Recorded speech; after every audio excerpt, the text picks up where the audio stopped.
Tēnā tātou katoa, good evening. The country's consumer watchdog, the Commerce Commission, is being given more powers to set fair petrol prices at the pump. It's part of a suite of measures the government announced to make the fuel system more secure and affordable. To keep costs down, the introduction of biofuels will be delayed.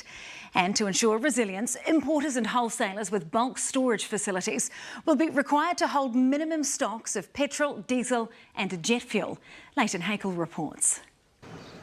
For many, these are towers of terror, with prices that for the past year have been out of control. Far too expensive, it's crazy. I don't love it. I'm actually from Melbourne, but I notice your prices here are a lot more than Melbourne. And while Kiwis are still getting 25 cents per litre off thanks to the excise tax cut, it's still not cheap and it's due to end in January. It sucks, but what do you do?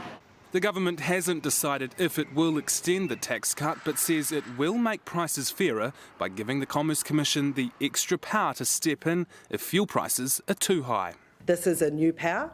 This is something that hasn't existed and certainly will be a key lever that is there to protect consumers to ensure that competitive pricing is occurring. What the government's announced today from a consumer perspective is the big stick that gives the Commerce Commission the power to actually stop excessive margins being made by fuel companies.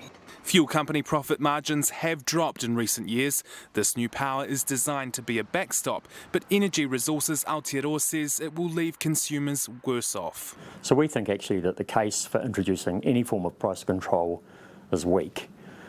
Price controls tend not to work. A sentiment shared by Z Energy, which said in a statement the industry is already highly competitive and this isn't needed. Though Z and other fuel companies do welcome a delay in their obligations to introduce biofuels.